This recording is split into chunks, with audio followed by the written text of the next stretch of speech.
ಇನ್ಸ್ಟೆಂಟಾಗಿ ಮಾಡೋ ಅಂಥ ಚಕ್ಲಿ ರೆಸಿಪಿ ತುಂಬ ಅಂದರೆ ತುಂಬ ಈಸಿಯಾಗಿ ಮಾಡ್ಬೋದು. ಈವನ್ ಬಿಗಿನರ್ಸ್ ಇದ್ದರೂ ಕೂಡ ತುಂಬ ಚೆನ್ನಾಗಿ ಮಾಡೋ ಅಂಥ ಈ ಒಂದು ರೆಸಿಪಿಯನ್ನು ಯಾರು ಕೂಡ ಮಿಸ್ ಮಾಡ್ಕೊಬೇಡಿ.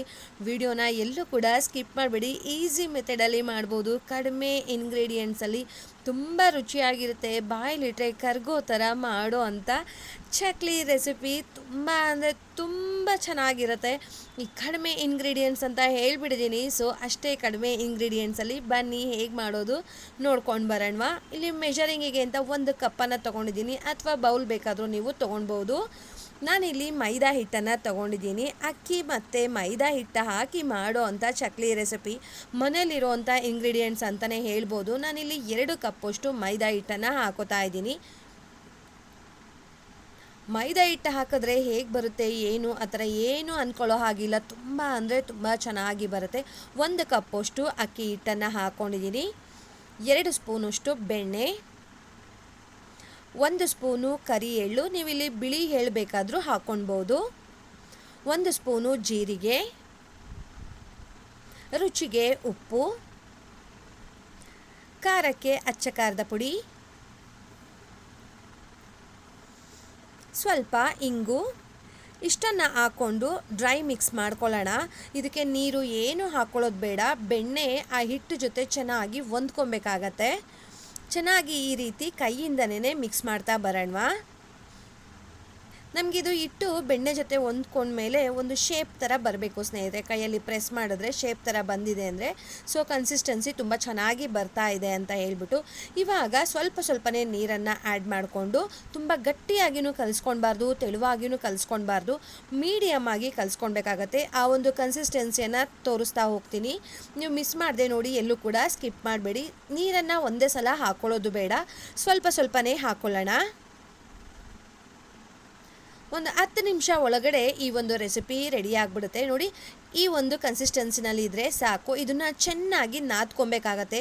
ಇದನ್ನು ಕಲಿಸ್ಬಿಟ್ಟು ಸೈಡಲ್ಲಿ ಇಡೋದು, ರೆಸ್ಟ್ ಕೊಡೋದು ಆ ಥರ ಏನು ಬೇಡ ಸ್ನೇಹಿತರೆ. ಇನ್ಸ್ಟೆಂಟಾಗಿ ಮಾಡಿಬಿಡ್ಬೋದು. ನೋಡಿ, ಇವಾಗ ರೆಡಿಯಾಗಿದೆ. ನಾನು ಇದನ್ನು 2 ಭಾಗ ಮಾಡಿಕೊಂಡು ಚಕ್ಲಿ ಒರಳಿಗೆ ಹಾಕೋತಾ ಇದ್ದೀನಿ. ನಾನು ಇದನ್ನು ರೆಸ್ಟಿಗೆ ಏನೂ ಇಟ್ಟಿಲ್ಲ, ಇನ್ಸ್ಟೆಂಟಾಗಿ ಮಾಡ್ತಾ ಇರೋ ಅಂಥದ್ದು.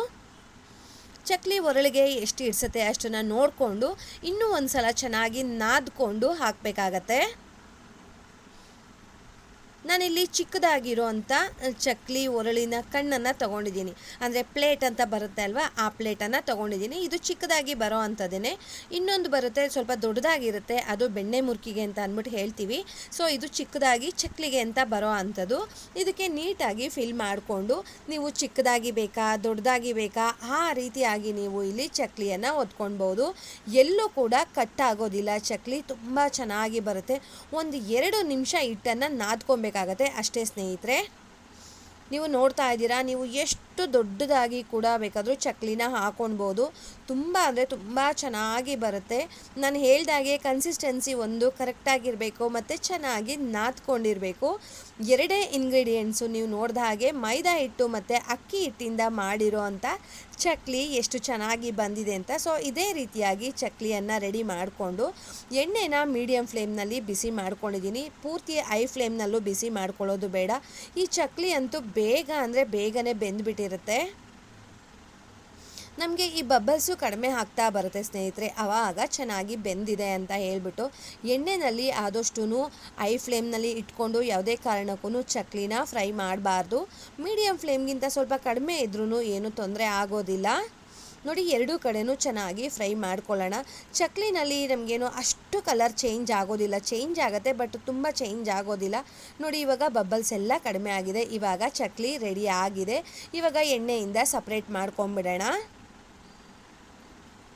ಸೊ ಇದೇ ರೀತಿಯಾಗಿ ಪ್ರತಿಯೊಂದನ್ನು ಕೂಡ ನಾನಿಲ್ಲಿ ಚಿಕ್ಕದಾಗಿರುವಂಥ ಬಾಣಲಿ ತೊಗೊಂಡಿರೋದ್ರಿಂದ ಒಂದು 3 ಬಿಟ್ಬಿಟ್ಟು ಈ ರೀತಿಯಾಗಿ ಫ್ರೈ ಮಾಡಿಕೊಂಡು ಎತ್ತಿಟ್ಕೋತಾ ಇದ್ದೀನಿ.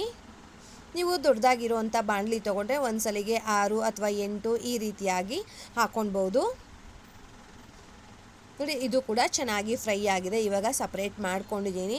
ಕಲ್ಲರು ಕೂಡ ಅಷ್ಟೇ ತುಂಬ ಚೆನ್ನಾಗಿ ಬರುತ್ತೆ, ನೋಡೋದಕ್ಕೂ ಕೂಡ ಅಷ್ಟೇ ತುಂಬ ಚೆನ್ನಾಗಿದೆ. ನೀವೇ ನೋಡ್ತಾ ಇದ್ದೀರಾ ಎಷ್ಟು ಚೆನ್ನಾಗಿ ಬಂದಿದೆ ಅಂತ. ಒಂದು ಕೂಡ ಚಕ್ಲಿ ಎಲ್ಲೂ ಕೂಡ ಕಟ್ಟಾಗಲಿಲ್ಲ, ಮುರಿದೋಗಲಿಲ್ಲ, ತುಂಬ ಚೆನ್ನಾಗಿ ಬಂದಿತ್ತು. ಜಸ್ಟ್ ಕೈನಲ್ಲಿ ಹಿಂಗೆ ಪ್ರೆಸ್ ಮಾಡಿದ್ರೆ ಸಾಕು ಪುಡಿ ಪುಡಿ ಆಗೋಗ್ತಿತ್ತು. ಅಂದರೆ ಅಷ್ಟು ಒಂಥರ ಡೆಲಿಕೇಟೆಡ್ ಆಗಿತ್ತು, ಅಂದರೆ ಅಷ್ಟು ಚೆನ್ನಾಗಿ ಬಂದಿತ್ತು ಅಂತ ಈ ಒಂದು ರೆಸಿಪಿ. ನಾವು ಸೋಡಾ ಹಾಕಿಲ್ಲ, ಬಿಸಿ ಎಣ್ಣೆ ಹಾಕಿಲ್ಲ, ಏನೂ ಇಲ್ಲ. ಅದು ಹಾಕ್ದೇ ಇಷ್ಟು ಚೆನ್ನಾಗಿ ಬಂದಿದೆ ಅಲ್ವಾ. ಸೊ ಮಿಸ್ ಮಾಡದೆ ನೀವು ಕೂಡ ಟ್ರೈ ಮಾಡಿ. ಯಾರೆಲ್ಲ ಈ ಒಂದು ರೆಸಿಪಿಯನ್ನು ಟ್ರೈ ಮಾಡ್ತೀರಾ ನನಗೆ ಕಮೆಂಟ್ ಮಾಡೋದನ್ನು ಮರಿಬೇಡಿ. ಈಸಿಯಾಗಿ ಮಾಡೋ ಅಂಥ ಟೀ ಟೈಮ್ ಸ್ನ್ಯಾಕ್ಸ್ ಆಗ್ಬೋದು ಅಥವಾ ಯಾವುದಾದ್ರೂ ಹಬ್ಬ ಹರಿದಿನಗಳಿಗೆ ಕೂಡ ನೀವು ಇದನ್ನು ಮಾಡ್ಬೋದು. ತುಂಬ ಚೆನ್ನಾಗಿ ಬರೋ ಅಂಥ ರೆಸಿಪಿ, ಟ್ರೆಡಿಷ್ನಲ್ ವೇ ಅಂದರೂ ಕೂಡ ತಪ್ಪಾಗೋದಿಲ್ಲ. ಇನ್ಸ್ಟೆಂಟಾಗಿ ಮಾಡೋ ಅಂಥ ರೆಸಿಪಿ ನಿಮ್ಮೆಲ್ರಿಗೂ ಕೂಡ ತುಂಬ ಇಷ್ಟ ಆಗಿದೆ ಅಂತ ಅಂದ್ಕೊಳ್ತಾ ಇದ್ದೀನಿ. ಯಾರೆಲ್ಲ ಟ್ರೈ ಮಾಡ್ತೀರಾ ನನಗೆ ಕಮೆಂಟ್ ಮಾಡಿ. ಹೋಗಿ ಬರಲಾ? ಬಾಯ್ ಸ್ನೇಹಿತರೆ, ನಮಸ್ತೆ.